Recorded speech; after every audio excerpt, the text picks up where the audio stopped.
sports fans, and welcome to Quick Hits with Collins Peeples. We're here in Earl tonight for the 2A state quarterfinal playoff game between the Earl Bulldogs and the Salem Greyhounds. Good evening, sports fans, and welcome to Munford High School for games 2 and 3 of the Best of the West tournament, where Marion High School takes on Trenton in game 1 and Munford in game 2 of tonight's doubleheader. Follow me on Twitter for final scores at Collins_Peeples and pick up a copy of Tuesday's The Evening Times for a full game recap. Reporting from Munford High School, I'm Collins Peeples.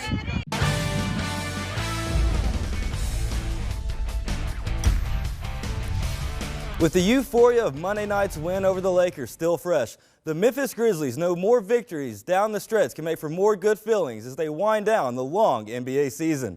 The Grizz hosting a Chicago's Bulls team that beat them in the Windy City before the All-Star break. Bulls center Robin Lopez with the patience in the paint working his way in for the jam. He gets plenty of help rattling the rack from forward Zach LaVine with the hammer off the steal. Grizz down early but worked their way back into it. Downtown Bruno Caboclo with 3 after the block. And watch this play right here. Mike Conley stripped as he tries to work his way through the double team. Bulls take a 4-1 break, but Chandler Parsons, remember him? He busts it up, dishes the long pass to Jakeem Noah, and ends the first quarter for the Grizzlies, knotted up at 20.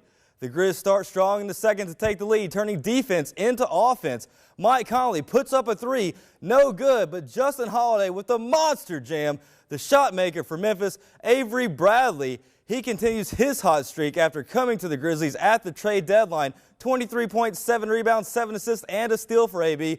This one tight throughout, but the Grizzlies just can't stop LaVine. The high-flying forward also ringing the bell from long distance. It goes down to the wire before the Bulls pull it out to sweep the series. Final score, 109-107. The Grizzlies now 24-39. Next play at the Dallas Mavericks. And Wednesday night, SEC college basketball action found its marquee matchup down in Oxford as the Ole Miss Rebels welcome the 7th-ranked Tennessee Vols. It's a packed house at the Pavilion as the Rebels can take a huge step towards solidifying an NCAA tournament bid with a win over UT. Terrence Davis with the steal, the former South Haven High star with the highlight reel flush, and he's not done dunking yet. Watch him get up here. He also scores off the alley-oop and from deep downtown. 16 points for Davis as the Rebels take an early lead, but the Vols claw back. Grant Williams, the All-American, finally puts Tennessee in the lead with this drive. Last gasp for Ole Miss, but a charge is called on the play as Admiral Schofield stands in. Rebels coach Kermit Davis losing his mind on the sideline, but to no avail. Tennessee escapes Oxford. Final score, 73-71. And the University of Memphis softball team has its home opener against the Mississippi State Bulldogs. A school record 537 fans in attendance for this one. Bulldogs jump out to a 2-0 lead in the first inning, but here comes the Tigers' response. Bottom second, Delaney Smith sends one flying in the center field. 2 runners come home. It's a triple, and we are tied at 2. Bottom fifth now, Tigers down a run, and here comes Bailey Smith. It's her second home run of the night. The solo shot ties the game at 6. The Bulldogs, however, go on to win this one 10-7. And that's it for sports. We'll be right back. Averaging less than 7 points in their first 2.5 games, the Memphis Express offense hadn't exactly been flying high under the leadership of struggling quarterback Christian Hackenberg. Enter former Tennessee Titans shot caller Zach Mettenberger.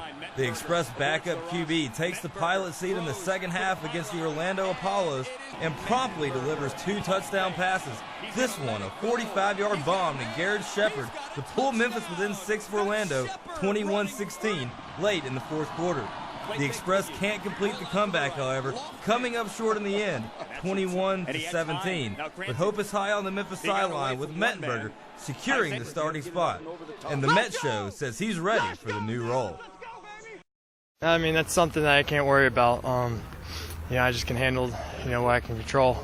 And obviously that starts with being prepared and, being ready to roll when my number's called. And, just my preparation set me up for success last week. Now it's about, the next opportunity and putting another good game together. The Memphis Express look for their first win at home this weekend as they prepare to welcome the San Diego Fleet. Reporting at Liberty Bowl Stadium, I'm Collins Peeples, WMC Action News 5 Sports. For Rivercrest senior Sydney Lane, high jumping comes naturally. Dad said it was kind of like a fish in water, so I just kind of took to it naturally. Lane converted to high jumping from cheerleading and quickly found a home on the track, winning 3 consecutive state championships. To put Sydney Lane's talent into perspective, this bar right here is set at right at about 5 feet 8 inches, which means that Sydney Lane pretty much jumps over me multiple times every day.